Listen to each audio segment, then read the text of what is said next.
शाम के धुंधलके में आसमान का रंग धीरे धीरे गहरा होता जा रहा था।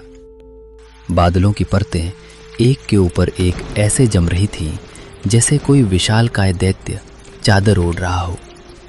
हवा में एक अजीब सी भारीपन थी, ऐसी भारीपन जो केवल बड़े तूफानों से पहले महसूस होती है। जंगल की पगडंडियों पर सन्नाटा पसरा था जिसे रह रहकर बिजली की कड़क चीर देती थी। कहा जाता है कि रिठेरी के इस जंगल का अपना एक व्यक्तित्व है। जो लोग यहाँ से गुजरे वे कहते हैं कि बरसात की रातों में यहाँ की मिट्टी खून की तरह महकती है और हवाएं बीते हुए कल की चीखें सुनाती हैं। रामू काका अपनी पुरानी बैलगाड़ी को हाँक रहे थे। बैलों के गले में बंधी घंटियां टन टन की आवाज कर रही थी, लेकिन वो आवाज उत्साह से ज्यादा घबराहट पैदा कर रही थी।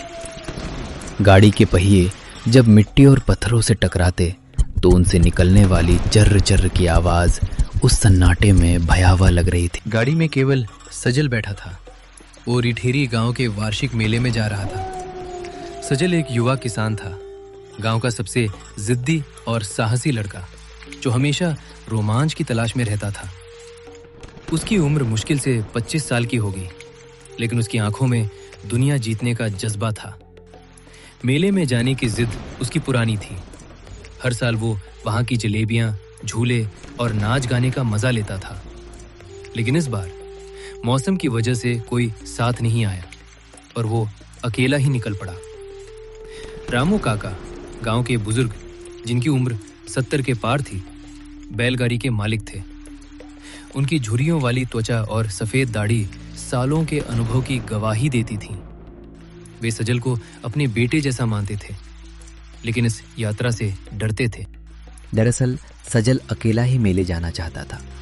गांव के दूसरे लोग केशव, संधली और छोटा पिंकू शुरू में साथ आने को तैयार थे, लेकिन जैसे ही बादल गरजे सबने मना कर दिया।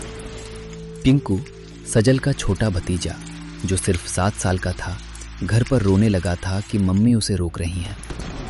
केशव, सजल का दोस्त, अचानक घर का काम याद करके पीछे हट गया, शायद डर की वजह से। और संधली, गांव की बहादुर लड़की, ने कहा कि इस मौसम में बाहर निकलना ठीक नहीं, कहीं बीमार पड़ गए तो। आखिरकार रामू काका को मजबूरन सिर्फ सजल को लेकर चलना पड़ा। अब बैलगाड़ी में सिर्फ 2 लोग थे। रामू काका आगे हाँकते हुए और सजल पीछे बैठा। जंगल का रास्ता पहले से ज्यादा सुनसान लग रहा था। हर तरफ घने पेड़ जिनकी डालियां आसमान को छू रही थी और जमीन पर गिरे पत्ते बारिश की प्रतीक्षा में सड़ रहे थे। सजल को थोड़ा अजीब लग रहा था, लेकिन मेले की जलेबियां और झूलों की याद में वो चुप बैठा रहा। वो सोच रहा था कि इस बार मेला और भी मजेदार होगा, क्योंकि अकेले होने से वो अपनी मर्जी से घूम सकेगा। लेकिन काका की चुप्पी उसे बेचैन कर रही थी। काका देखो, बादल कितने काले हैं, जैसे सब कुछ निगल जाना चाहते हों। क्या सच में बारिश आएगी?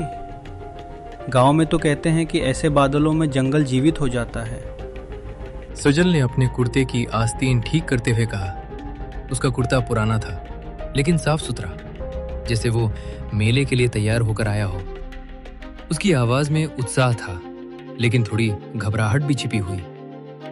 अरे काका, गाड़ी तेज चलाओ ना, देखो कितनी जोर से बादल गरज रहे हैं, कहीं हम बीच रास्ते में ना फंस जाएं। मैंने सुना है कि इस जंगल में रात होने पर रास्ते बदल जाते हैं। सजल का चेहरा पसीने से तर था। हालांकि बाहर ठंडी हवा चल रही थी। अकेले होने से हर छोटी आवाज उसे डराने लगी थी। वो सोच रहा था कि काश किसी और को भी साथ लाता, कम से कम बातें करके समय कट जाता। बैलों की सांसें तेज हो रही थीं, जैसे वे भी खतरे को महसूस कर रहे हों। जंगल की हवा में अब सड़ी हुई मिट्टी की गंध आने लगी थी, जो सजल के नाक में चुभ रही थी। रामू काका ने बैलों की रस्सी कसी और अपनी झुर्रियों वाली आंखों से आसमान की ओर देखा। उनकी आंखों में सालों पुराना एक डर साफ दिख रहा था। वे चुप थे, लेकिन उनका चेहरा सब बता रहा था। उनकी आंखें धुंधली हो चली थीं, लेकिन जंगल की हर आवाज को पहचानती थीं। काका ने धीरे से सिर हिलाया, जैसे खुद से बात कर रहे हों। रामू काका, सजल बेटा, ये बादल सिर्फ गरज नहीं रहे, ये चेतावनी दे रहे हैं। मैंने गांव में सबको कहा था कि आज इस रास्ते मत निकलो, लेकिन तुम अकेले ही जिद करके चले आए। अब सिर्फ हम दो हैं। अगर कुछ हुआ तो कोई मदद करने वाला भी नहीं। मैंने देखा है इस जंगल को, ये इंसानों की गलतियां नहीं भूलता। सजल ने हंसने की कोशिश की, लेकिन हंसी फीकी पड़ गई।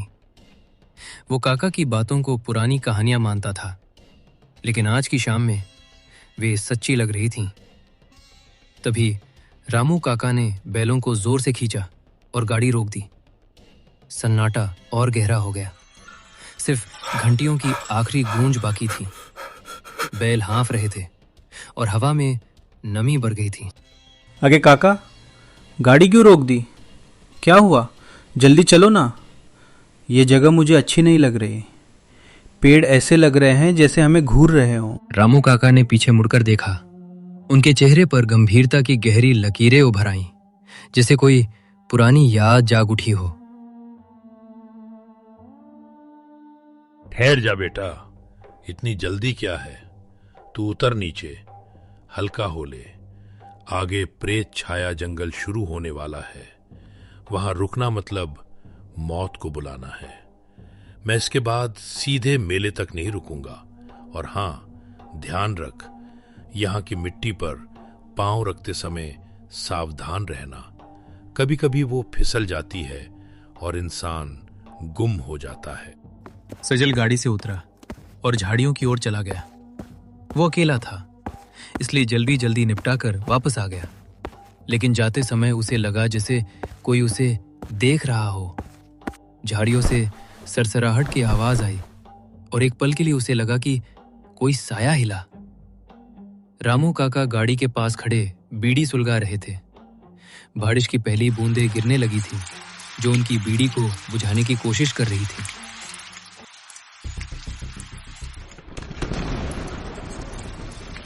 जल्दी कर, और ज्यादा अंदर मत जाना। ये जंगल रास्ता भुलाने में माहिर है। मैंने देखा है, लोग यहां से गुजरे और कभी वापस नहीं लौटे। सजल वापस आया। उसके चेहरे पे थोड़ी बेचैनी थी। वो गाड़ी में बैठ गया और काका ने बैलों को हाँका। लेकिन अब बारिश की बूंदें तेज हो रही थीं और जंगल की हर चीज में जीवन आ गया लगता था। सजल का दिल तेज धड़क रहा था, लेकिन वो खुद को समझा रहा था कि ये सब काका की कहानियां हैं।